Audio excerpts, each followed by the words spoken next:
Hello, I'm Judy Trotter. I head up Adult Education and Learning at JW3. We've had some wonderful events over the last few years, and we wanted to share those with you while the building is closed. We do hope you enjoy them, and if you would like to, please do leave a donation on the webpage. In the meantime, please enjoy, stay safe, be well, and look after yourselves. And we look forward to seeing you when the building is open again. Bye for now. Can I say and ask if anyone feels ill, can they not just pass out in the room? Because this happened to me once when I was principal in Manchester in a tiered lecture theatre, and all of you know my voice is loud enough, and suddenly I saw a man slide out of his seat onto the floor and begin to roll down the central gangway. A lady rather cleverly put out her foot and he stopped. I thought he'd had a stroke, a heart attack. I thought I'd lost a student. And all that went through my mind was I was principal of the College of Adult Education in Manchester at the time, and I could see the headline in the Manchester Evening News, "Principal bores student to death." But he, strangely enough, stood up, shook himself, said, "I'm very sorry," and went and sat down again. So if you feel like that, please don't do that to me again. I have had a thought about coronavirus. If they close us down, why don't we try and hire a cruise ship? They'll be ever so cheap. And we should be able to hire it for, say, 3 months, go round the world. We could choose who came on. I will do the choosing of who comes, and then we will sail around the world taking no ports in at all for 3 months and come back hopefully to a coronavirus-free country. I don't know what to think about it, and I'm going to say no more about it. I was looking for some funny things to say, and I didn't really find any. We have a magazine in Worthing, where I live, which comes out once a month, and the editor's a very interesting chap, and he does column after column of things out of papers from the past, and this caught my eye. Those of you who've been teachers will appreciate this. 1882, a report from Ferring School Register stated, "Ronald Bennett swallowed a pencil in the afternoon and was sent home." I just thought I was like, yes. Then I've got 2 silly history ones. An answer to the question, how did Elizabeth I reward Drake for sailing round the globe? And one child answered, she came on board and made his night. And this is a Scandinavian one. After explaining in a computing class the origin of the name Bluetooth, a teacher asked his students why 1,000 years ago King Harold of Sweden was known as Bluetooth. Of course, instead of picking one of the many hands that were raised, he decided to pick on the child who hadn't been listening. And the child said, well, was it because he had a phone? Oh. Yes, indeed. Now, today we're looking at Norway. I was asked a very pertinent question over coffee.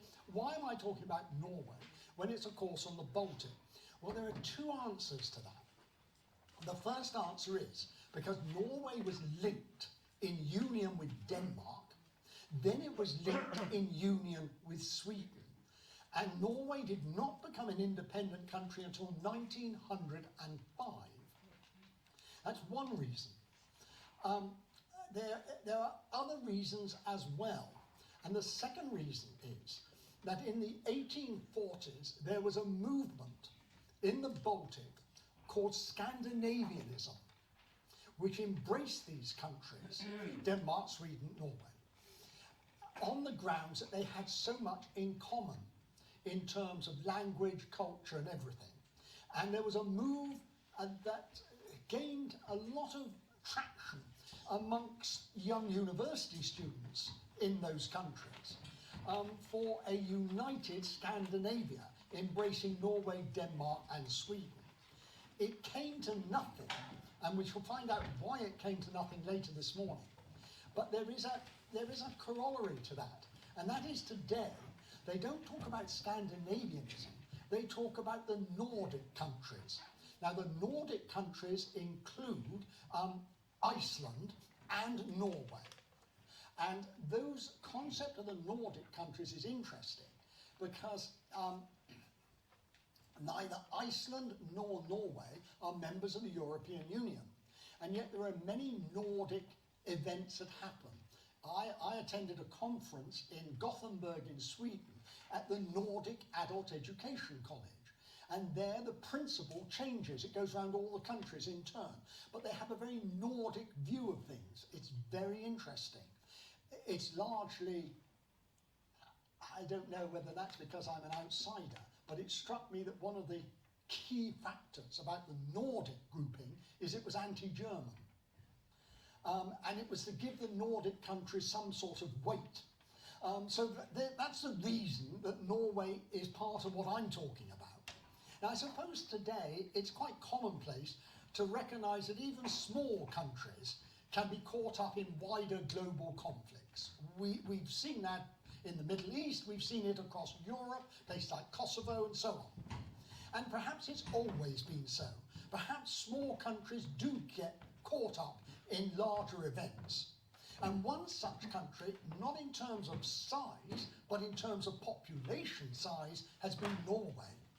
In 1700, which is the date we start, and this is, the figures in 1700 are like that. In 1700, it's thought that the population of Norway was just over 500,000. It didn't reach 1 million people in Norway until 1822. 1700, just over 500,000. Today, there's only 5 million Norwegians. So it's a small country. If you then look at its land mass, which in square miles is 149,000 square miles, in 1700, it gave you a population density of 3.3 people per square mile. Now that, of course, is slightly false and becomes more false as we go through the 18th century and especially into the 19th century when more people leave the land and go into towns. But nevertheless, it gives you an indication of a vast country and a very small population. NB, we have in Europe from the 19th century much better statistics on population because of national censuses. Many of you know ours was in 1801. The first Norwegian census was in 1769, 32 years before we had ours. One of the things, sorry. Yeah, I just wondered, what was our population in 1801? I haven't got that figure with me. The point of mentioning 1769, the first Norwegian census, is that really, in many ways, Scandinavia, in many areas, Scandinavia has been in advance of us rather than trailing behind us. We mustn't think of it in any way as being behind Britain. We've often been behind Scandinavia, and don't talk to any of us who've been in education about where we are today in relation to the Baltic countries and Scandinavia, whose education system is far superior to ours. The majority of people, therefore, in 1700 in Norway lived on farms. It's largely an agricultural country. Indeed, that is so across Europe in 1700. We are only gradually moving forward in the 18th century in Britain with the Industrial Revolution.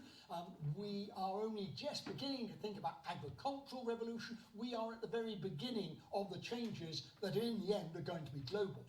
I brought along a book which I put on your list. It's a history of Norway by John Ylek. It is an extremely good book. No, Y-I-L-E-K. I-L-E-K. It should be on your list, I think, at the bottom. On the paper. It's on the bottom. It's an extremely good book. And in the sense that it has a lot of good information, accurate, but it's also an easy read. One of the problems for me in preparing today was it took me far longer than it should have done, because I started reading stuff that had no relevance to what I was saying today, but just struck me as interesting when the book opened. That always happens.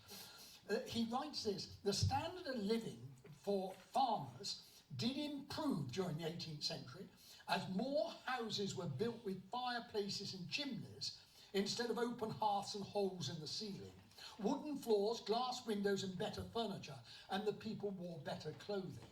It sees a development which we had seen slightly earlier than that here in Britain, but it is changing. There's another interesting fact about comparing Norway and England in particular.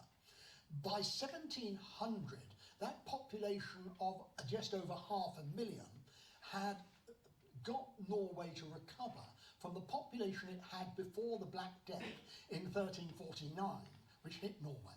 You remember the Black Death reached Norway from here. They discovered an English ship shipwrecked on the coast in Norway. And they went on board and they found nobody living. All the crew had died of the Black Death, and thus the Black Death had reached Norway. Now, our population had also sunk, as it had across Europe, as a result of the Black Death. But our population had recovered by the end of Queen Elizabeth's reign. Theirs didn't recover for a further 100 years.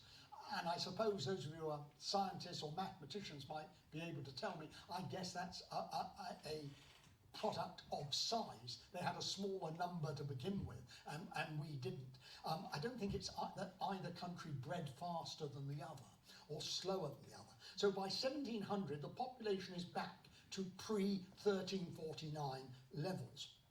I said that the population of towns was small at the beginning. Most people are working on the land or fishing, or both, as in Scotland.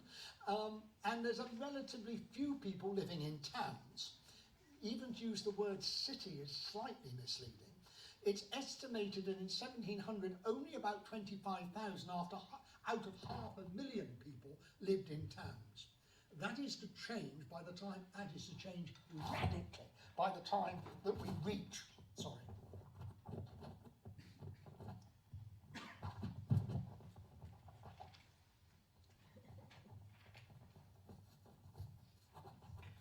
I hate these wretched things. They give me one that's new again and it's not opening properly. Yeah, the green one. Now that should, oh Lord. I'll give up with the tie, I'll put it on the...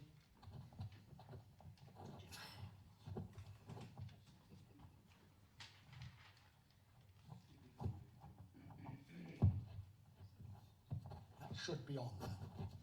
Yeah, yeah. The largest town was not Oslo, but Bergen. And throughout the 18th century, Bergen remained the largest town, but it only had 18,000 people by about 1800. So that's relatively small. Its numbers went up enormously during the 19th century, and Bergen's population went from 18,000 to 94,000 during the course of the 19th century. But in the 19th century, it was surpassed by Oslo. Oslo had a population, and we're pretty sure of these figures, around 10,000 in 1814. That's nearly half the population of Bergen. But by 1900, the population of Oslo was 230,000. That's 10 times the whole urban population of 1700. By 1900, Oslo's population was 230,000. And Oslo has remained, obviously, in the 20th and 21st centuries, the largest city in Norway. I should just add in a little note here. From 1624 to 1925, 1624 to 1925, that's 300 years, Oslo was not called Oslo, it was called Christiania. Christiania after King Christian IV of Denmark, who ruled in Norway.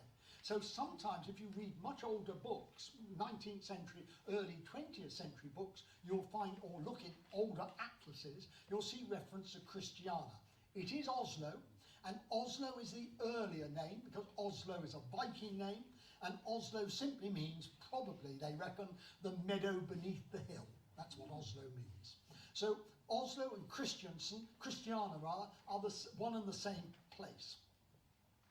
So who were these people living in Norway in 1700? There was, throughout the 18th century and into the 19th century, a growing middle class. It's the growing middle class, what a surprise, an educated middle class, that begin to consider independence as a better option than union with either Denmark or Sweden. So the middle classes are, we all know that the middle classes are the important ingredient in a country, but perhaps particularly so in Norway, because Norway did not have a nobility that was actually Norwegian. Its nobility was Danish, largely Danish. And the Norwegian nobility that did exist spoke Danish and were educated in Denmark. So rather like Finland, which had a Swedish nobility, Norway had a Danish nobility. But the Norwegians abolished nobility in 1822. So actually it gives this very interesting argument. Do you need a nobility in order to have a monarchy? Or in British terms in the 21st century, do you need a House of Lords in order to have a monarchy? Can the monarchy exist without a House of Lords? Well, Norway says very clearly it can, because, as I said, they abolished the nobility in the early 19th century in 1822. So it has a rising middle class and increasingly a declining nobility, to the point at which they have their noble titles taken from them.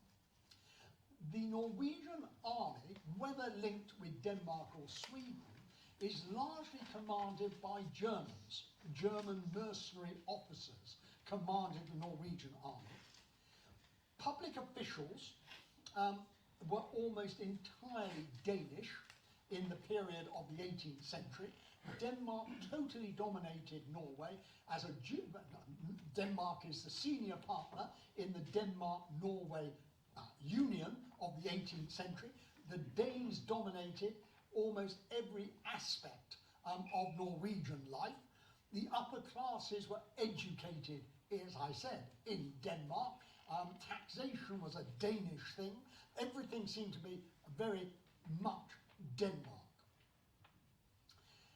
One of the things that might be of interest is to look at what Norwegians were doing in terms of their economy in the 18th century. Exports. What were the Norwegians exporting? Well, much that we've been learning about during the course of this term, dried fish. A lot of dried fish is exported from Norway. They also exported furs.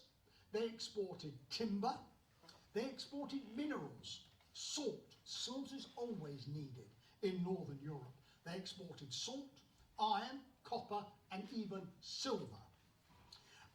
But they were very dependent upon the import of grain.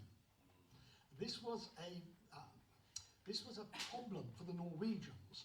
If their country, Denmark, when they were in union with Denmark in the 18th century, or Sweden, when they were in union with Sweden in the 19th century, if the Danes or the Swedes cut off their supplies of grain, it's rather like Putin cutting off oil and gas supplies today. If they cut off grain, or threatened to cut off grain, they could bring the Norwegians to heel. And the grain they imported came either, well, in the 18th century, largely from Denmark, and in the 19th century, when there's a union with Sweden, the grain comes from northern Germany. The place, in fact, that Britain got grain in times of need, northern Germany. But they do have exports as well, as I've said. In this book on the history of Norway, I wanted to share with you a couple of things about trade. First of all, if I can find it, I would want to share this. Fishing became more efficient with the introduction and expanded use of nets and long lines instead of just lines with single hooks. Apart from individual fishermen, there were also companies that owned fishing boats and engaged in fishing for cod, halibut and herring in the waters off the Norwegian coast. Well, one of the reasons that they got ahead with fishing as compared to Britain is because of the legacy of the Hanseatic League, which we talked about.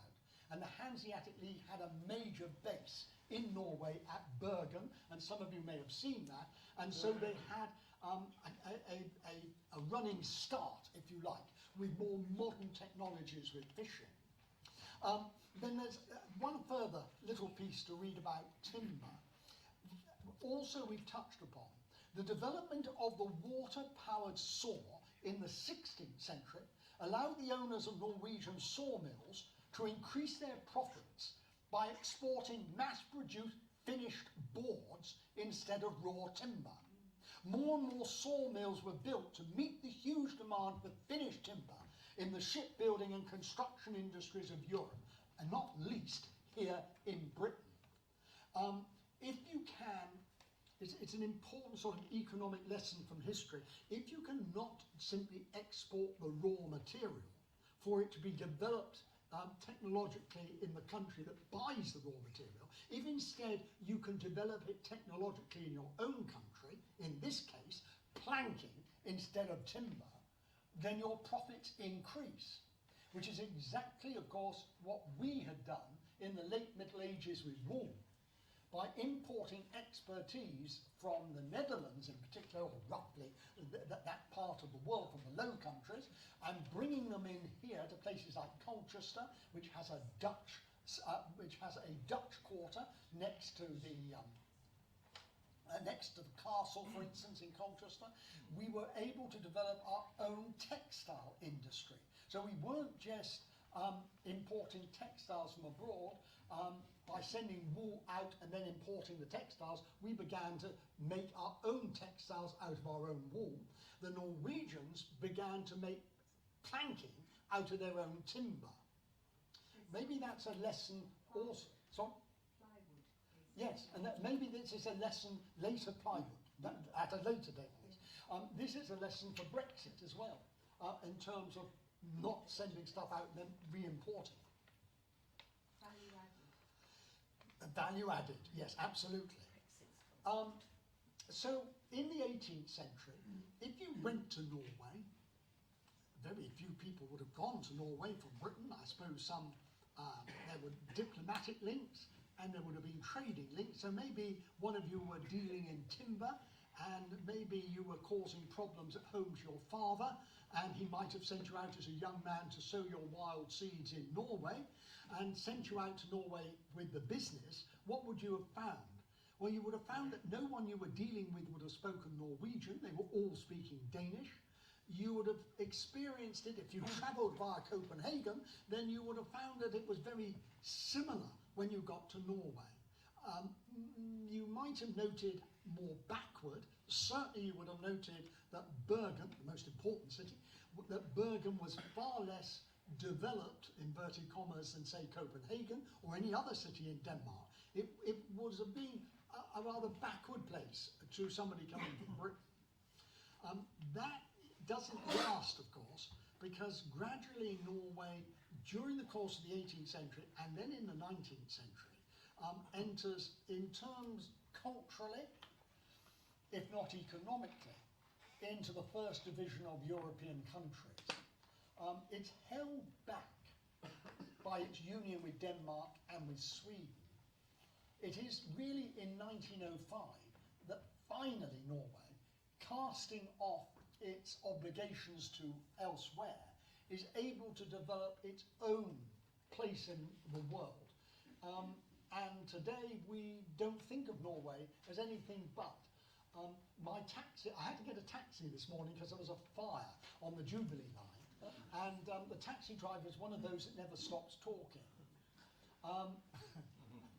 Even I had difficulty getting a word in edgeways. So you can tell. He said, "What are you going to be talking about?"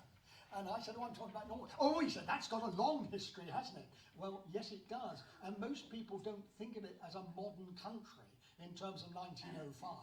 and people think right back to the Viking Age, and I suppose that's absolutely true. I had a Norwegian friend in adult education who used to bring parties of adult education students to Britain, and they always went to the northeast because that's where the Norwegian Vikings had settled, and lots of them went tracing their connections, tracing connection by village names in the northeast to Norwegian names, looking at dialect words which were the same, even looking at some customs that are the same. There is an Easter custom in the northeast called Yarping. Yarping, Y-A-R-P-I-N-G. Yarping is a Norwegian Viking word, but it's used in the northeast. No one, do I have anyone who lived in the northeast? It's a Christian. You may well not have. It's a piece of Christian folklore, which happens at Easter time. It's like conkers, but you play it with hard-boiled eggs instead, or not hard-boiled eggs, as the case may be. It's called Yarping, and it is absolutely a Viking introduction. You can also look at boat design. Some of you may have been to one of my favourite places, northeast, sea houses, where you get the boat across to the Farne Islands to see the birds. Yeah, somebody. It's a fantastic. If you've never been, it's a fantastic part of the coast. And there the boats are called cobbles, but spelt C-O-B-L-E-S, and the design is Viking. The old boat design. So there's all sorts of links between us.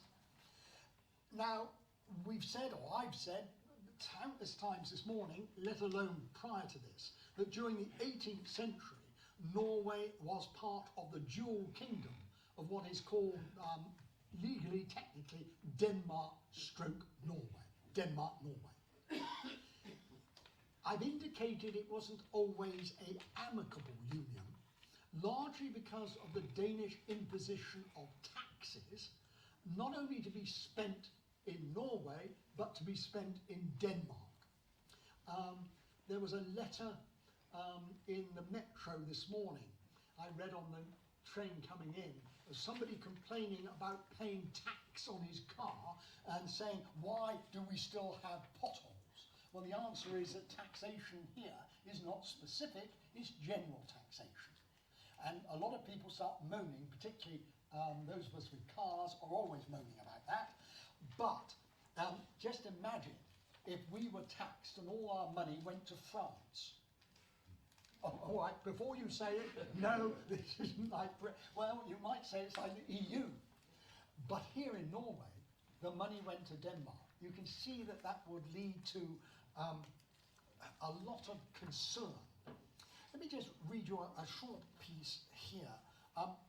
The high taxes, fines and duties and other government restrictions on economic and religious life occasionally led to challenges, protests and even rebellion by Norwegians against the established Danish order.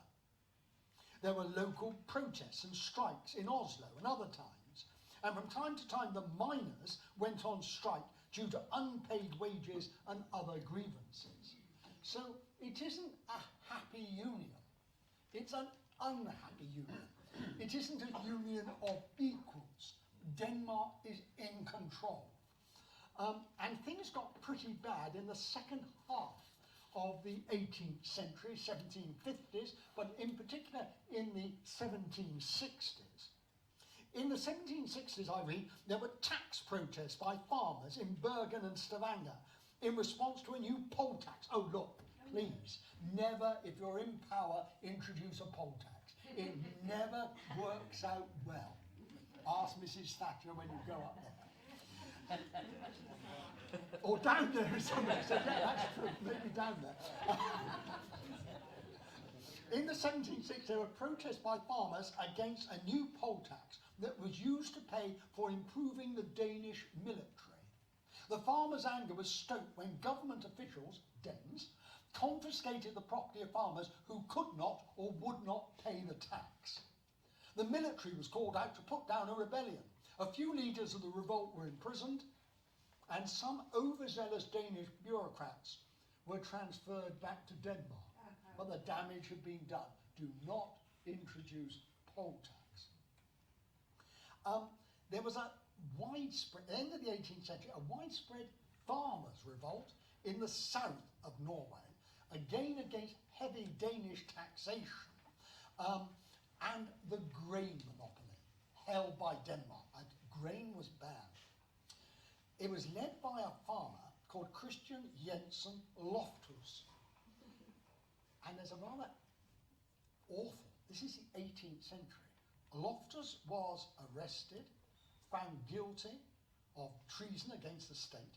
He was imprisoned and he was chained to a stone pillar in a military fortress for 11 years until he died in 1797. I've said to you before, the 18th century is a very funny century. Part of it seems always, I can read things to you and you think, how modern. How modern they had a census in Norway. And then I can read you how someone considered a traitor is tied to a stone pillar for 11 years. It's an odd century in Europe in the 18th century. It's a century of wildly different and divergent events happening. One of the things, well, think about Eastern Europe. Think about East Germany. Think about, in particular, Poland. Sometimes nationalism is bred by what? What fuels nationalism? Who can lead nationalism? Sorry? Never the poor. The middle classes, educated people, but in particular, think Poland, think East Germany and the fall of Marxism. What institution is able to fight the state?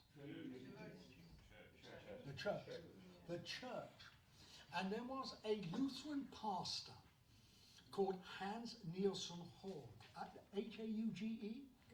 You pronounce that for me. H-A-U-G-E. I'll take your word for it. I'm not really. It's H-A-U-G-E. That is the name of the Lutheran pastor. And he became very well known. He was an evangelist. He preached a lot. But he also published. And his early pamphlets were attacks on the Lutheran Church of the day. Exactly what you would expect, that the hierarchy of the church was filling its own pockets, it had given up doing things for the poor, and it was also, as it were, in the pay of the Danish overseers. All the sort of normal things.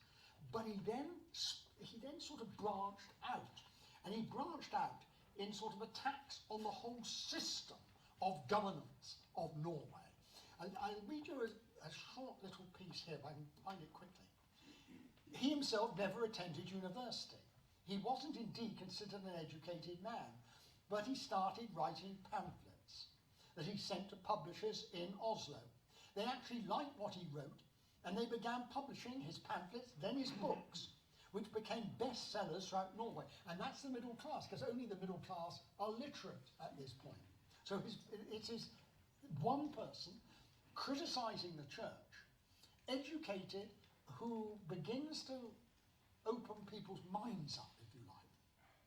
He harshly attacked the state church and its Lutheran pastors. He described the church as cold and impersonal, and the pastors as greedy and arrogant, all contrary to the teachings of the Bible. He gained a large following of supporters all over Norway. He travelled by foot all over the country, and he inspired people with his preaching. This is very similar to Wesley, at a similar sort of date here in England. It is something that you can look across Protestant Northern Europe and see examples of people challenging the status quo. Most of his adherents were members of a lower class of society, including tenant farmers, common labourers and servants. He established societies wherever he held prayer meetings, in homes and other places. He created, in fact, a huge national religious revival, Methodism, Wesleyanism, in Britain. Now, the difference is profound. The Methodist Church, Wesley, were never critical of the government. Wesleyanism said that individual Christians should do more for those less fortunate than themselves, and the argument was that the Church of England wasn't doing that. Many of the Church of England's priests didn't even live in their parishes, and they were of a different class. Methodism recruited from the lower middle classes rather than the upper middle classes, and its ministers were recruited in that way. And the whole object of Methodism was the emphasis upon the individual doing good, and particularly for those less fortunate. It doesn't work like that in Norway. Instead, the blame is put on the Danish administration. Apart from his strong religious beliefs, he felt that the lower class should no longer be dominated by the upper class of society. He thought that poor people should raise their economic and social standing, even in a stratified class-based society like Norway, where people in the lower class were expected to accept their place in life and never amount to anything. Well, Methodism was rather different than that. Methodism said, accept where you are, because your rewards will come in heaven. He is saying in Norway, don't accept where you are, take power for yourselves in this life, not in the life to come. So there's a big, big difference here. He became a successful businessman. He led his followers into many business ventures. He founded or purchased sawmills, farms, mining and shipping. This is rather like an American evangelist. He's making a hell of a lot of money out of this. He ends up buying sawmills, farms, mining, shipping companies, construction firms, paper mills, hotels, trading houses, newspapers and publishing companies. Wow. Oh, but of course he's doing it for the sake of the poor. Well, Now, brothers and sisters, as we end this meeting, you'll find that there is over there somewhere. How did the American evangelists get it? Exactly the same way.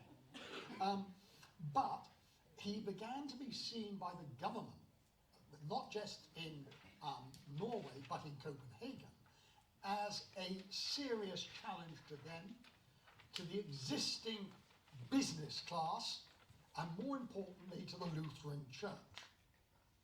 They had him arrested for vagrancy, because he was wandering around the country preaching, and they also had him arrested. This is exactly the same as in England. You were not allowed to hold religious meetings outside of churches. Exactly the same as here.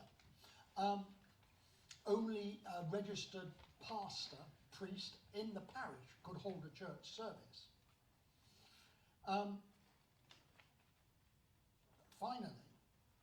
Finally, he was arrested under the orders of a bishop, a Lutheran bishop, not Catholic, imprisoned in a military prison for 7 years.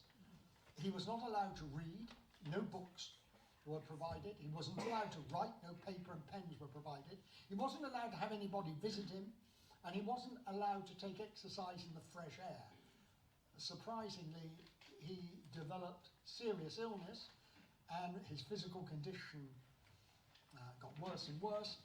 Imprisoned in 1804, he was released in 1811 a broken man, and took no further part in public life, dying in 1824. But what he's done is set alight an idea that actually Norway would be better off if it was independent. He's allowed this idea to take root. This is, of course, in the light of 1789, the French Revolution, and all those ideas, in the light of books being available in Norway for the literate middle classes, hence university students to read what's going on in the rest of Europe.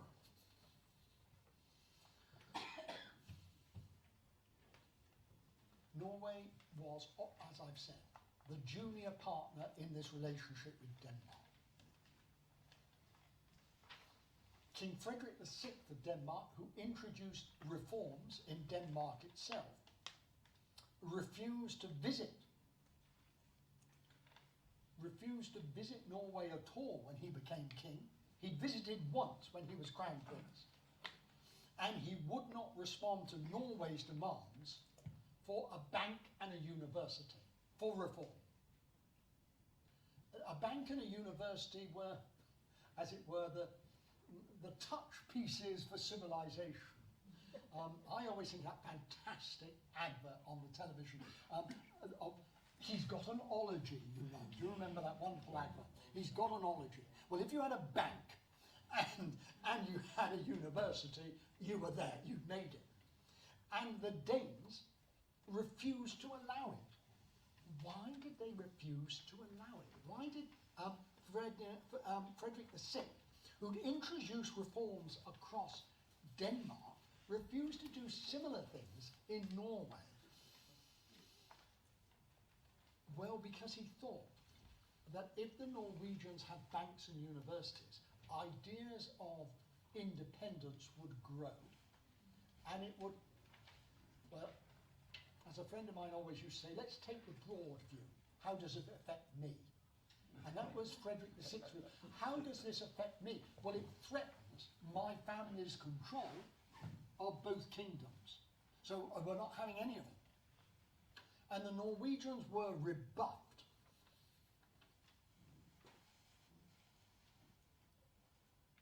And so it would have remained if it hadn't been for the Napoleonic Wars, which are the big game changer across the whole of the Baltic countries. The big question for Norwegians, can Norway break free of Denmark and become independent? And the answer is yes and no. Yes, it can break free of Denmark, only to find itself in union with Sweden. So it's very easy in terms of dates. 18th century, united with Denmark. 19th century, united with Sweden. And only in 1905, the Norway that we know today as a sovereign, independent nation state. But in 1790s, 1800s, first decade of the 19th century, the hope of Norwegians is that this is their moment. This is when they can make it. And you need powerful friends. But you need to choose your friends carefully. Britain may be a powerful friend. Never, ever trust the British. We'll see what happens after COVID. Right, I think we're ready to make a start.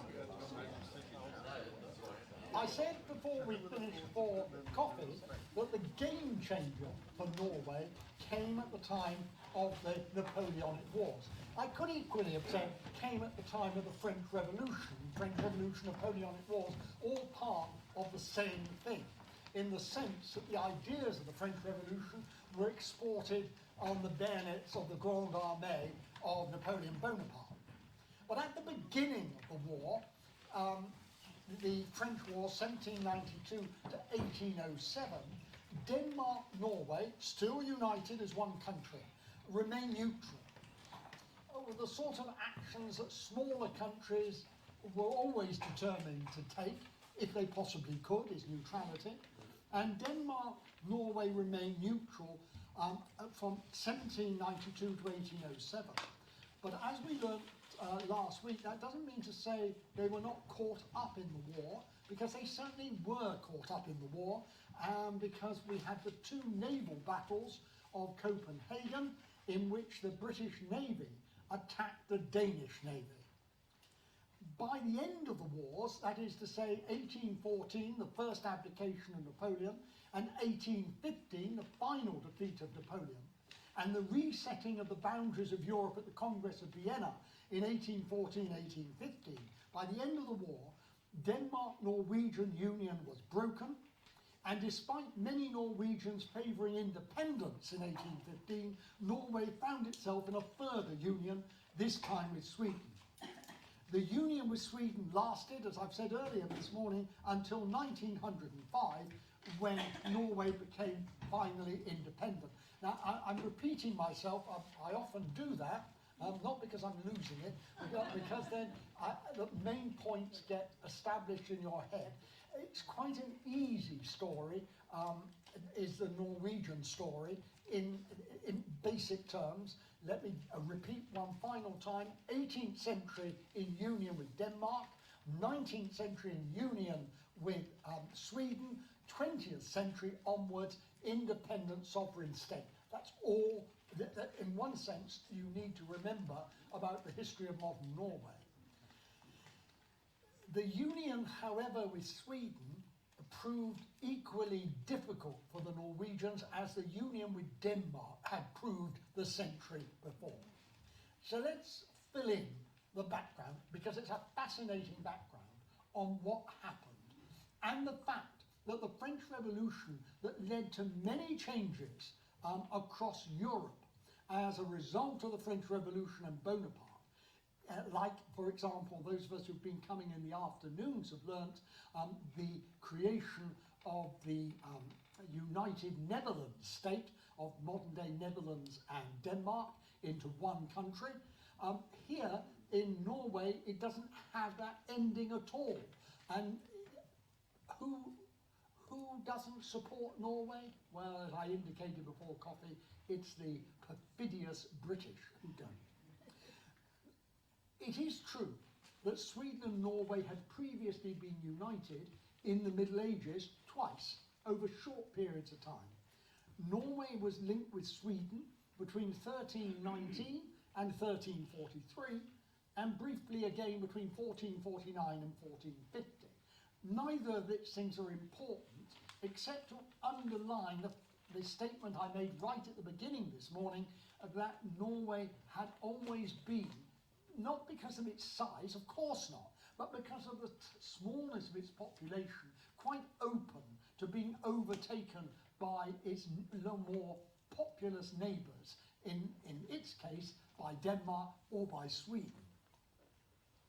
The great political upheavals in Europe by the French Revolution and by Bonaparte have ripples right through the Baltic and Scandinavian countries. Denmark, Norway, and separately Sweden strenuously attempted to remain neutral during the Napoleonic Wars. There was nothing to be gained by being swept up in these wars. And until 1807, they were very successful in doing so. In fact, in 1800, they joined a league of armed neutrality with Russia and Prussia. So Russia, Prussia, Sweden, and Denmark, Norway were in this league of armed neutrality, which basically said we don't want to play the war games being fought by Britain and France and other European powers. We just want to live our lives peacefully and go on trading in the same old way. That did not happen for Denmark, Norway. First of all, the British attacked Copenhagen in 1801, as we saw last week, the occasion of Nelson and the Blind Eye. But even after 1801 and the attack by Britain, Denmark, Norway stuck to a policy of neutrality, still a member of the League of Armed Neutrality, but that was broken in 1801 when the Tsar of Russia, Paul I, was assassinated. Denmark, Norway still kept out of the war, but again was attacked by the British in 1807, Copenhagen again coming under fire in 1807. Worse than that, the Danish army was not in Copenhagen to defend it against any possible British landing, but was in its southern border, fearful of a French invasion. So Denmark was facing two ways: at sea at Copenhagen against the British, and in the south of Denmark against a possible land invasion by the French. In fact, in other words, the two opposing powers in Europe were both, as it were, on the borders of Denmark. Denmark found itself in a pretty bad situation. By this time, Sweden had sided with Britain. And so, Denmark-Norway did a deal with Napoleon. Napoleon would not advance into Denmark. Denmark would be free, but Napoleon insisted that Denmark-Norway declare war on Sweden because Sweden was now an ally of Britain. These events in the Napoleonic Wars are extraordinarily confusing, really, and you really need Newsnight and Emily Maitlis to explain to you in words of one syllable what's going on. But put broadly, Denmark, Norway and Sweden both wish to remain neutral. Their wish to remain neutral is one thing, their ability to remain neutral is another. And by 1808, their policy of neutrality has broken down. Denmark itself has been attacked twice by the British fleet, forced to join France to protect itself, and then finds itself at war with Sweden. Moreover, the British Royal Navy had set up a blockade, and there was now no way of getting from Denmark to Norway or from Norway to Denmark because the British fleet was there, preventing communication between the two countries, the two parts of the Union of Denmark, Norway. They simply couldn't do it. Wow. But did they all have their own royal family? Yes? No, don't, let's get too confusing. Denmark, Norway is one kingdom with one king. King of Denmark and the King of Norway is the King of Denmark, one man. King of Sweden is the King of Sweden. We'll get there in a minute. So there's one king of the countries, yes. We'll get there. I'm desperately trying to make this simple, not succeeding. Now, what happens if the Navy, our Navy, have split Denmark, effectively split Denmark and Norway in two by blockading the channel between the two countries? What happens in Norway? What would you imagine might happen in Norway at that point? They have to rule themselves, seek independence. They have to set up a provisional government. They're out of contact. They can't get on the phone to Copenhagen. They can't send a text message. Can't send a telegram. They can't do anything. They're on their own. And they decide that they need a national government. And this national government gives them a taste of independence from Denmark. But they then face a major problem. Sweden invades Norway in 1808. And Denmark's blocked off by the Royal Navy, who are in alliance with Sweden. Sweden invades Norway.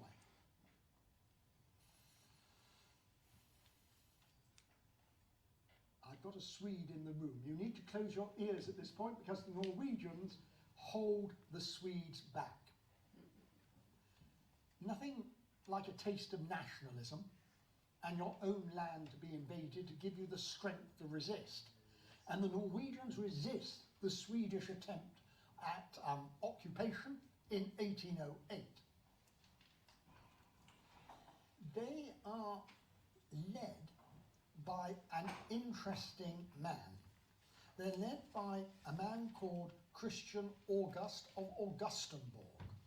And he turns out to have been a very, very clever military commander with inferior forces to the superior Swedish forces, but pushing the Swedes out. He becomes the hero of the hour, the general who's defeated the Swedes. The Swedes also noticed how successful he was as a general. Remember all the bit I said about Scandinavianism? That these countries are very similar. And the Swedes looked to him as a possible successor to the throne of Sweden, or an heir to the throne of Sweden. Sorry, what nationality was he? He's Danish, but he happens to be in Norway and takes the Norwegian side. Oh, it's quite simple, really. You perm any 4 from 10. So, we're now in a position in 1808 that the Swedish army has been repulsed. The Norwegians are cut off from Denmark, but the commander of the Norwegian army is now seen by the Swedes as the sort of man they want. Now, something else happens. Finland. Sweden is on the back foot in Norway, having advanced. Conversation in St. Petersburg and Moscow. President Putin, sir, I think we have an opportunity now on the Finnish border. The Swedes are far too engaged in Norway. We'll go in and take Finland. And the Russians invade Finland.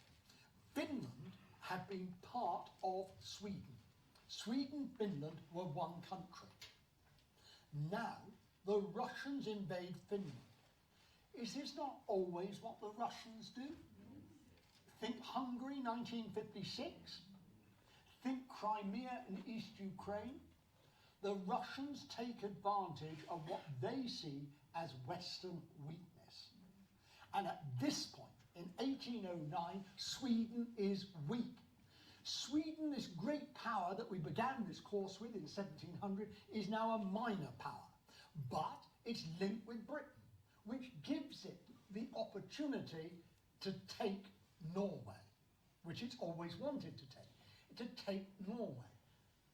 And it forgets that big brother Russia is on the other side of Sweden, Finland, poised at the Finnish border. And the Russians invade Finland.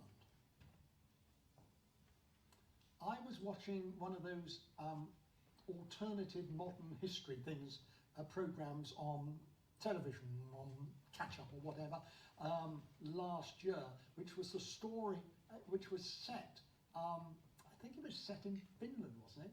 And the Russians were about to invade, because this is a threat today as much as a threat in the past. Some of you know this story. I just happened to be at an invitation at the Finnish embassy at the point where Finland was about to vote on whether to join the EU or not. And I asked the Finnish ambassador whether Finns would vote to join the EU. Norway, of course, did not. And he said yes, they would vote to join the EU. Why, I said, would Finland join the EU? And he said, because if there is a breakdown of law and order in Russia, the Swedes will invite the Russians in, and to get to Sweden they'll have to come through Finland, and we might not be able to get rid of them. And so that's why we need the EU. There's nothing about, he never mentioned the economy at all. It was all to do with fear of Russia and being knifed in the back by Sweden. Wouldn't NATO do for that? They didn't see it as that. They saw the EU as an insurance policy against Russia. I'm only repeating what he said. You're right, of course NATO is, but they saw the EU as the important barrier to that. And they saw if Sweden joined, then if there was a breakdown, people would flood across. How true, of course, that might have been, who knows? What it shows is that Finns are nervous of Russia and not trusting of the Swedes. And here, the Swedes got it wrong, and Russia invades Finland. Sweden is forced in 1809 to cede Finland to Russia. And Finland is now part of Russia. It becomes a Grand Duchy of Russia right until the revolution of 1917. Finland is taken away from Sweden and becomes Russian, in the same way that Norway is going to be taken away from Denmark and given to Sweden. What an extraordinary story of the swapping of the countries. Where did I begin this morning? Small countries. Small countries being traded around by big countries. Now the Russians are in Finland. And the Russians remain in Finland until the Russian Revolution of 1917. And by the skin of their teeth, in 1945, does Finland remain a sovereign, independent country from 1917 to the present day. But it had a squeaky escape, and I'll come to that in due course, if we ever finish this course, in 1945. We may not. But in 1945, they had a near escape, and some of you know that story very well because we're coming into modern times.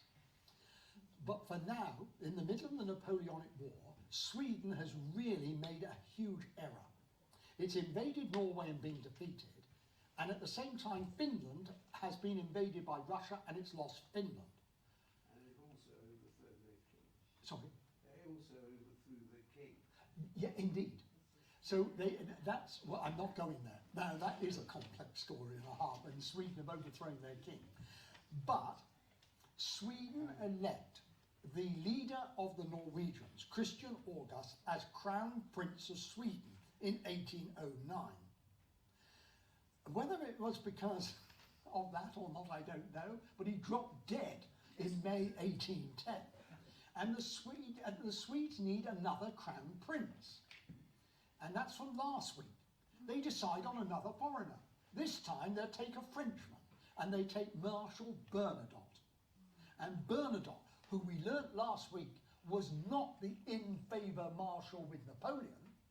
Bernadotte accepts the crown of Sweden. Napoleon thinks he can manipulate Bernadotte, and Bernadotte has no intention of being manipulated by Napoleon, but of establishing himself as the ruler of Sweden. Marshal Bernadotte, you're now the Crown Prince of Sweden. Is that the end of your ambitions, or do you have Napoleonic ambitions? You can be quite open and honest with us. No one is recording this. It's quite some. You say, well, actually, William, I do have a plan. What I would like is to be King of Sweden. King of Norway as well. I'm already King of Sweden, or potentially King of Sweden, and I'd like that to be the same case in Norway. I'm sorry, I'm not following you. What's Norway got to? Well, dear boy, we've lost Finland, and we must have something in compensation. We want Norway. We invaded Norway, but you invaded it and were defeated. That's harder, beside the point, you say. Beside the point. I wasn't here in Sweden at the time. I'm Bernadotte, the great Marshal of France, and I intend to have Norway as well as Sweden. Okay, so Sweden has lost Finland to Russia. Russia has got all that it wants. Norway has been cut off from Denmark by the Royal Navy. Sweden, defeated by Norway, still wants Norway. And Bernadotte is determined. Bernadotte is, you can see why Napoleon didn't like him. He's a nasty, devious piece of work, negotiating behind the scenes for his own personal glory. Really. Not, is he doing it for Sweden? No! He's not Swedish. He's French. Never, well, we all know that in London. Never trust the French. And Bernadotte begins to negotiate with the bigger powers like Russia and Britain to get hold of Norway.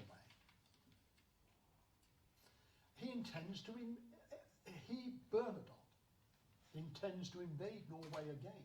This is the great Marshal of France. Forget they've been defeated, they didn't have me commanding the Swedish army. We're cut through Norway like a knife through butter. Hang on, says Britain.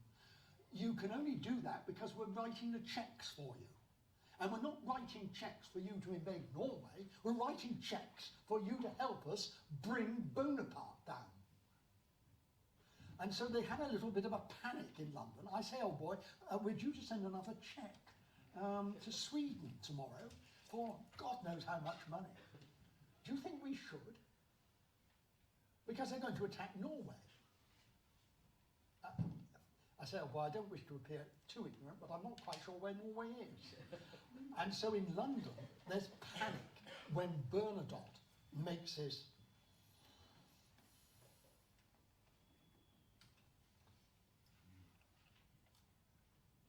Britain, however, gave in.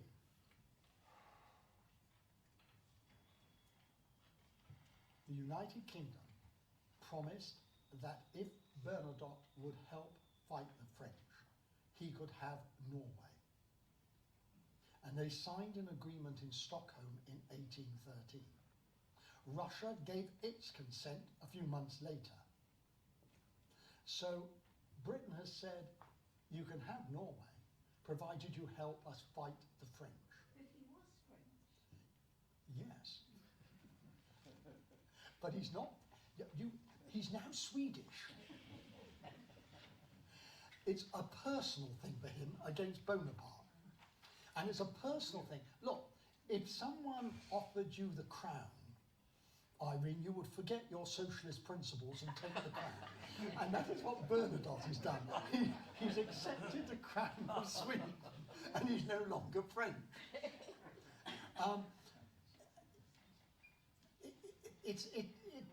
It's because they're thinking not in terms of nation states, but in terms of themselves, really, and power. And so Bernadotte takes a Swedish army across to what we might call continental Europe, and is present in 1813 at the Battle of All the Nations at Leipzig. There is a Swedish contingent commanded by Bernadotte against his hardly friend, but his ex-emperor Napoleon. But he's ingratiated himself with the Russians and with the British, the two powerful nations. Russia, right on his border in Finland, and Britain, with the potential to cut all trade into the Baltic because of the presence of the Royal Naval blockade. Well, Napoleon certainly underestimated Bernadotte. Bernadotte dies King of Sweden and King of Norway, whereas Bonaparte dies on St. Helena, a broken man. So who succeeded in the end? Answer, Bernadotte succeeded. Wow. In 1814, just after the Battle of Leipzig, in January 1814, Frederick VI of Denmark, who's been allied to France, now realises he's made a terrible mistake. Hell, what am I to do? Napoleon is defeated, sent into exile, and Denmark finds itself surrounded by enemies. There's the British fleet. You can see them from Copenhagen. He can't get to Norway, and the Swedes are on poised to attack. He's got Russia that's already taken Finland, and he's got the rising power in Germany of Prussia. Denmark finds itself in an impossible position in 1814. And he's forced to give up Norway. He hands Norway, well, he gives it up. See what happens to Norway.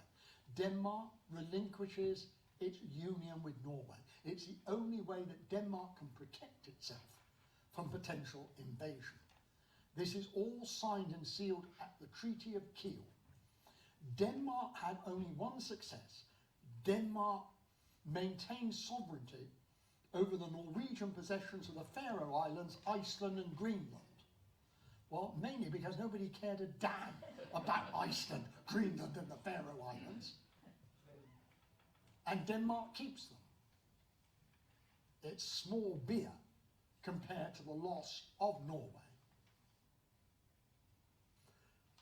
The treaties had ceded Norway to Sweden. Had anyone asked the Norwegians? Of course not. Of course no one had asked the Norwegians. Their country, which had been united with Denmark, is now, and had had this brief moment where it tasted the fruits of being independent, is now being handed over by the stroke of a pen to Sweden.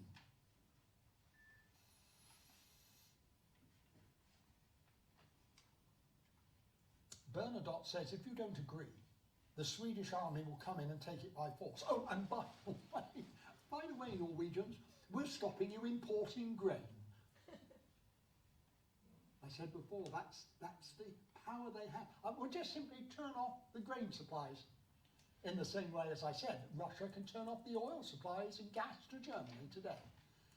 The Swedes said, that's it, you're getting no more grain unless you agree to become part of a union with Sweden. How is it that these countries have kept their monarchies till today? Oh, that's a question for a later morning, much later morning. I will come to that, but at the end. There is a viceroy in Norway. He is the Crown Prince of Denmark, who's been unable to get home to Copenhagen. He's a man called Christian Frederick. And he says, look, Christian Frederick, Denmark have given Norway up. But no one's discussed it with him, the Crown Prince of Denmark, who's the viceroy in Norway. And now the Swedes are threatening to invade. He says to the Norwegian Parliament, look, we will resist the Swedes' advance if they come with an army. We will fight the Swedes, as we've done before. And I will take on the hereditary kingship of Norway, separate from my father in Denmark. What? So this is another man who was a Dane who's now saying he's a Norwegian. In the same way that Bernadotte said, I was French and I'm now Swedish, he says, I was a Dane, now I'm Norwegian. It's everyone... There's a lovely story. When I was at the beginning of my career, I was the adult education officer in Stratford-on-Avon, and there was a local councillor who was extremely difficult to deal with. He would write to the ministry about anything. He objected, on one occasion he accused the college of teaching pornography, which really upset the principal. But it turned out the book he was objecting to as pornographic was Desmond Morris's The Naked Ape. He had been a member of the Labour Party and a Labour councillor in Stratford-on-Avon. But then he decided he wasn't going to get anywhere with the Labour Party, so he changed to the Conservative Party and got elected a county councillor. He then got himself elected as the chair of the county council, and we then had even more trouble with him. He was his day job was the manager of the electricity board showroom, and he used to stand in his window, literally with binoculars, tracing anything to do with the college that happened to pass. And there was one part of the college, one side of his board, of his shop, and one the other, and he was writing it all. Oh, he was dreadful. But an indication of actually to get power. Well, if I need power, I'll become a Conservative and abandon Labour. If I want a throne, I'll abandon Denmark and become Norwegian. I'll abandon France and become Swedish. People are doing it about themselves. It's nothing about Labour Party policy in Warwickshire or Conservative Party policy in Warwickshire. It was all about him being in charge of everything in the county. Here, it's about who runs, what kingdom you can get. Frankly, if I'd been alive then, I think I might have declared myself King of Norway in the hope that there would be enough support. So the Crown Prince of Denmark, Viceroy in Norway, says to the Norwegians, look, let's discuss independence and I will be your king. And the Norwegians said, look, we're quite prepared to discuss independence, but we don't want to discuss you being king. And so he said, well, okay, let's have a meeting to just decide, a big national conference to decide where you go. But it wasn't helped by the fact the Swedes sent a delegation and said, look, you're part of Sweden. Surrender now or we invade.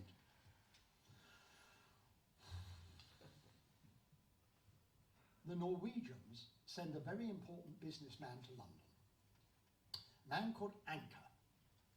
Anker is one of the richest men in Norway. He does business with London. And he's sent as the Norwegians' ambassador, if you like, envoy, to London to meet the government. And he said, "Our foremost need is peace with England. If, God forbid, our hope of English support is thwarted, you must make it clear to the minister, I must make it clear to the minister what will be the consequences of leaving an undeserving people to misery. Our first obligation will then be the most bloody revenge upon Sweden and her friends. But you must never lose the hope. We must never lose the hope that you, England, will realise the injustice that is being done to us and voice it until the very last moment, as well as our constant wish for peace." Norway said, "Look, we want to be free and independent, and you, Britain, can guarantee it." The British government rejected it. Why? Well, because we had signed a treaty saying that Sweden could have Norway. There's a hell of a debate in the House of Lords. The Liberals object to the Tory government's position and say we must stand by a defenceless small nation. That's what we're about. And we must stop Sweden interfering. The government said we can't do that. We've signed a treaty saying that Sweden can have Norway. We can't go back on an international treaty. And Britain doesn't. And Sweden goes on saying, if you don't allow us into Norway, we will attack. So the Norwegians have run out of big support. Britain won't support it. So now the Norwegians turn to Denmark. Will you help us? And they say, well, we understand why you would want to be independent of Sweden, but sorry, you're on your own. We're not going to help. In fact, the king orders his son, who's the viceroy in Norway, to come back to Denmark. He refuses. In Norway itself, they're still determined to have a national debate about independence and to have a debate about the constitution. They agree a constitution, and they agree to Christian Frederick to become king, a constitutional king. And they agree it on the date of the 17th of May, and Norway today recognises the 17th of May as Constitution Day. So Norway has broken free of Denmark, broken free of Sweden, and has its own king, even though he's Danish. But Russia, Prussia, Austria, and us say, you can't do this, Norway. The international community has given Norway to Sweden. You must accept that. And the Norwegian leaders say, but the people have determined this in a vote. We've met and we voted for independence, and we voted for our king. And the Austrian ambassador said, the people? What do they have to say against the will of their rulers? That would be to put the world on its head. The people. It's laughable. The people. Who the hell are the people? We're telling you, Norway, you are part of Sweden. Austria, Britain, Russia, Prussia, you are part of Sweden. And Denmark says, well, we support you, but we're not going to come and help you. Sweden then sent its army over the border. There's a general ceasefire, and the Norwegians have to accept the inevitable. They're now part of the Kingdom of Norway. Sweden. Just making sure you're aware.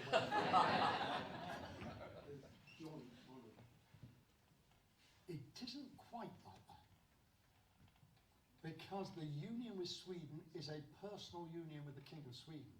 Bernadotte comes out in the end as King of Sweden and King of Norway. So the countries are united through one man, like England and Scotland. When James VI of Scotland became James I of England, united by one man who's king of both. And Bernadotte made sure it wasn't given to Sweden, it was given to the House of Bernadotte. He's learnt some things from Bonaparte. I told you he's a shrewd and difficult operator, is Bernadotte. But the end result is the same. Norway becomes part of Sweden. Yes, but Norway had passed a constitution, and the Swedes don't want trouble with Norway. And they accept that the Norwegian constitution will work in Norway, even if it doesn't in Sweden. So we have the odd situation that Norway is more democratic in the 19th century than the senior partner in this relationship, Sweden. Because Norway has, out of the French Revolution and the ideas, gained a modern constitution. And Bernadotte as King of Norway is a constitutional monarch, and he's an absolute monarch in Sweden. The two things are out of kilter. Wow.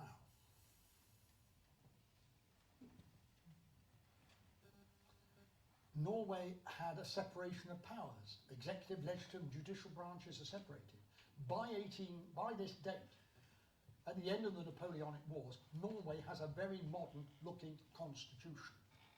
Far more modern looking than Sweden. Far more. And throughout the 19th century, Norway pursues its own policies, which are increasingly more democratic, while Sweden remains, pretty well, an absolute monarchy. There is tension between these two countries. They are very different. Norway is going in a completely different direction than Sweden. In 1884, the Norwegians go finally to a situation where the monarch is simply a parliamentary king, in the same way that the Queen today, that Parliament rules here, Parliament ruled in Norway in 1884. The last powers of the monarch are taken away. That is not the same in Sweden. In 1884, the King of Sweden, King of Norway, one and the same person, cannot appoint government ministers. They're appointed by Parliament in Norway, the same as here. Sorry, this Bernadotte is presumably dead. Yes, yes. His son or his grandson. The House of Bernadotte continues, and the House of Bernadotte rules in Sweden to this day. Although now, I don't think they will be pleased if you describe them as French. So if you are invited to the palace in Stockholm, it's best to think of them as Swedes, I would recommend. And don't start speaking in French, whatever you do. But it's the same. The important thing is that Norway is moving politically, constitutionally, away from the Swedish position. And in the end, that cannot go on. Something has to happen. Moreover, Norwegians are becoming increasingly, towards the end of the 19th century, anti-Sweden. They didn't like the idea, for example, that Sweden still sent a viceroy to Norway. The same argument in Australia, isn't it? The Australians' objection to the power of the Governor-General. And so here it's objections to the power of the viceroy. What's going to happen in Australia? Well, we know that its objections to Governor-General will in the end lead to objections to the monarchy and the break with Britain. And that's exactly what happens in Norway. The objection to the Swedish viceroy becomes an objection to the Swedish monarchy and Swedish rule, and in the end, in 1905, independence from Sweden. It's inevitable, almost, as the 19th century. And yet in the 1840s, there's been this idea of Scandinavian Ism, of Norway and Sweden and Denmark sharing things. And I talked about the Nordic Council. Now, it's very, very interesting to look at these Scandinavian Nordic countries in terms of how they play the game in the 21st century. They're not all part of the EU, but they are all part of the Nordic grouping. And in the EU, those who are members of the EU often operate together, despite the differences. Because the differences might be there, but the similarities are greater. And in parentheses, the mistake made by British governments was not to give leadership to the Scandinavian Baltic EU countries when we were a member of the EU. because we are still in EU terms, in European terms, a powerful country. And we could, because there was a lot of goodwill in Sweden, Norway, Denmark, et al. Not least in Norway because of World War II, and not least in Norway because the first king of Norway's wife was British. Princess Maud, daughter of Edward VII, was British. So there was a lot of goodwill, and we never utilised that goodwill to give leadership. None of the, well, Sweden we'll come to, but certainly not Norway or Finland. Norway isn't in the EU, but Finland and Denmark are not going to accept German leadership. But they would have accepted British leadership had we given it, but we never sought to do it. We seem to be naive in terms of how Europe operated. I'm intrigued in 100 years' time, I shall still be here, if the coronavirus doesn't get me, and I shall be interested in what historians write about the failure of Britain to grasp its position in the EU. So in what way could Sweden exert any power over Norway within this period? They exert power, they don't, basically.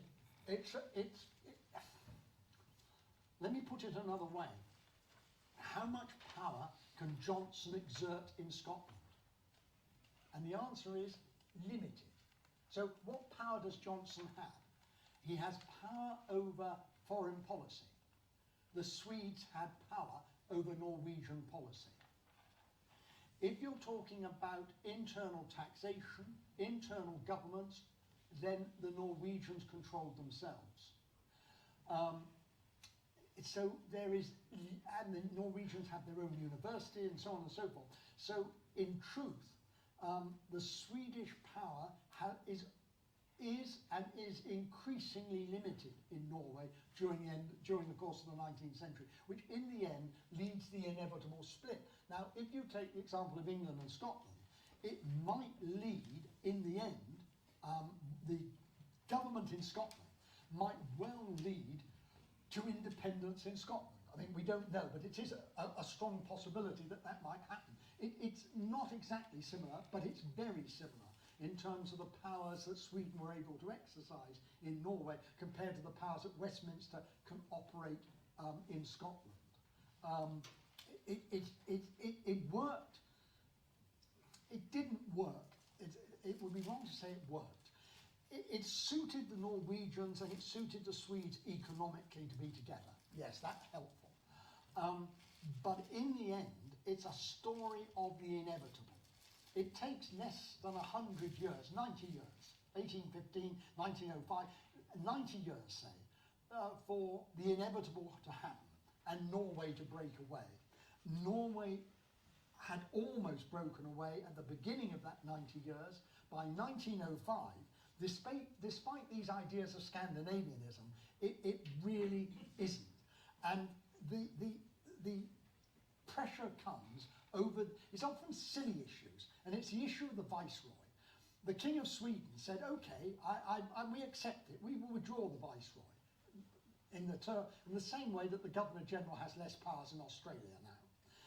But the government in Sweden said, hang on a moment, you're giving our birthright away. Give the Norwegians an inch and they'll take a mile. If you let them win on this issue, they'll win on other issues. We must stop it. And they did. But the Norwegians are saying, come on, we're getting very, very close. And on the 7th of June 1905, the Parliament in Oslo, after a number of months of tension between the Norwegians and the Swedes, said, we'll hold a referendum. Is this not what Edinburgh might do? That Nicola Sturgeon said, look, we've tried over the last 4 months to negotiate with the government in London, and we're getting nowhere. So we propose to hold our own referendum in Scotland. That is what Norway did. And the referendum was on the issue of the dissolution of the union with Norway on the 13th, with Sweden on the 13th of I don't think it's the coronavirus that get me. I think it's Alzheimer's that get me in the end. The Norwegians held a plebiscite on the union with Sweden. It's the most extraordinary. I mean, this is a genuine referendum. This isn't any fix. This is the real thing. As far as anyone can tell, absolutely open. There were 368,208 votes in favour of independence and 184 votes against. 99.95% in favour of independence, 0.05% in favour of keeping the union with Sweden. When was that? 1905, 13th of August.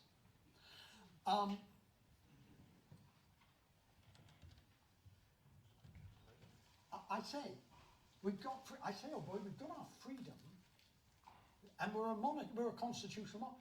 I say, oh boy, we forgot we haven't got a king. We better find a king. Well, no. I'm sorry, but we're not having a Swedish king. We've had enough of the Swedes, and there aren't any Norwegian nobility. We got rid of them 100 years ago. Well, where do we find a king? Denmark. We will get Prince Carl of Denmark to come. Incidentally, there's a bonus. Really? Oh, yeah.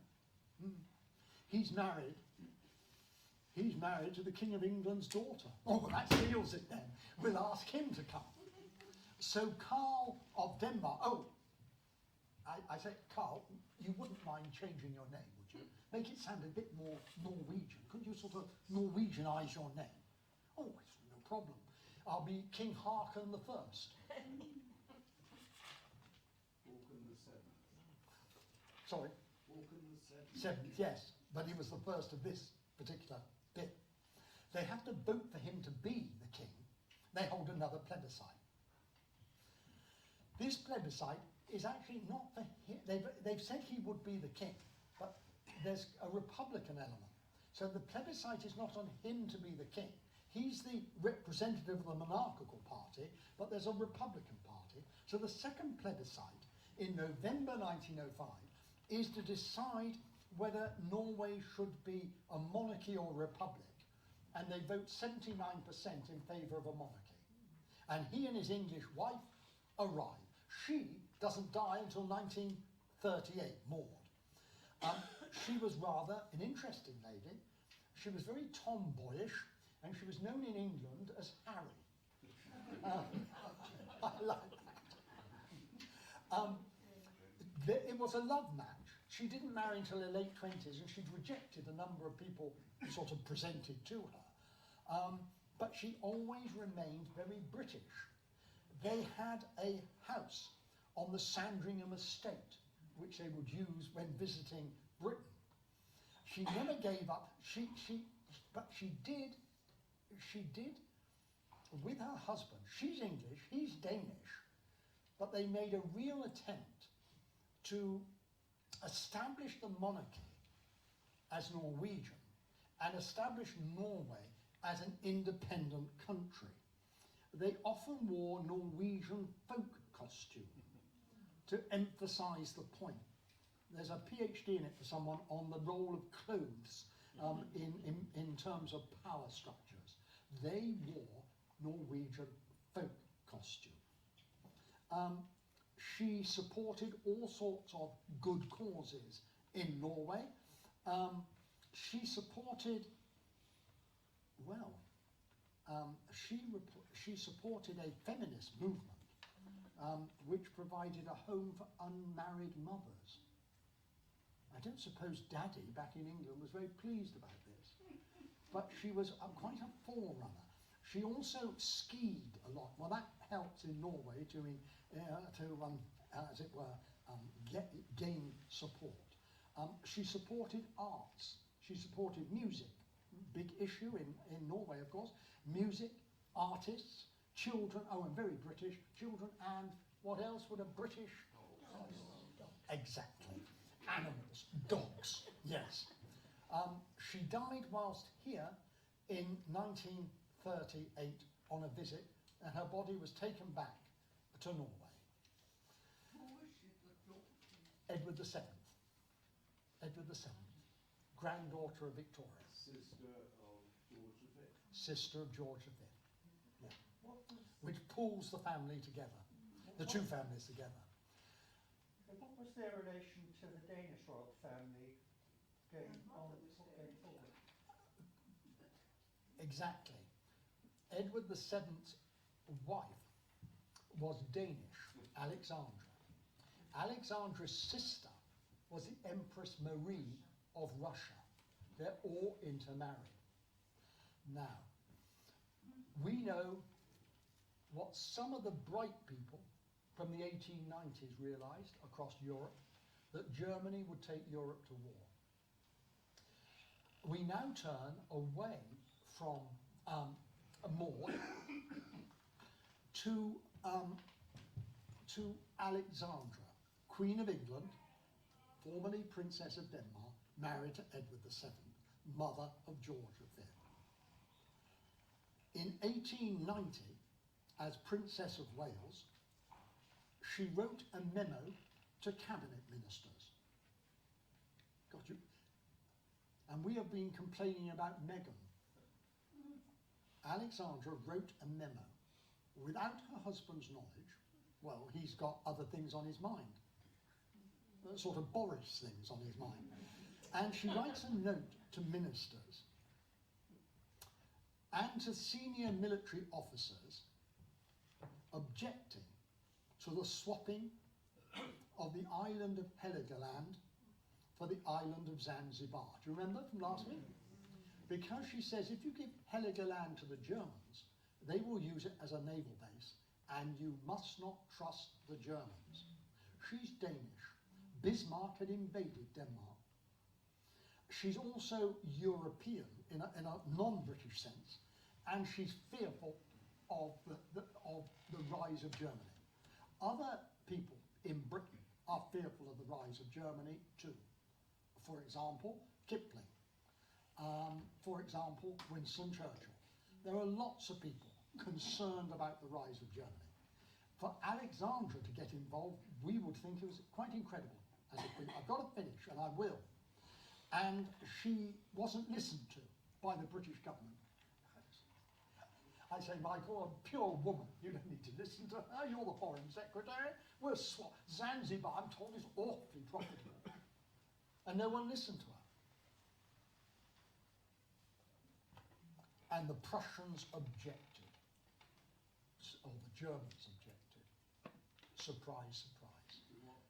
To her intervention, saying it was an anti-German policy by these two Danish sisters, Marie in Russia and Alexandra in Britain.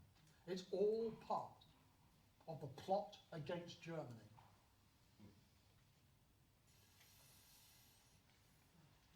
She despised her nephew, Wilhelm II. She described him in 1900 as inwardly our enemy. 1900. 14 years before war came. Alexandra has pinned him. And politicians didn't listen. And 1914 sees the Baltic, Scandinavia, everybody drawn into World War I. And the story of World War I continues, I think, next week. Am I right, Linda? Linda always knows what I'm doing, more than I do. Oh no, a week after next. Next week I'm looking at Estonia, Latvia and Lithuania. But hopefully we shall meet next week. If not, I'll see you on the cruise ship a week after. Thanks for coming.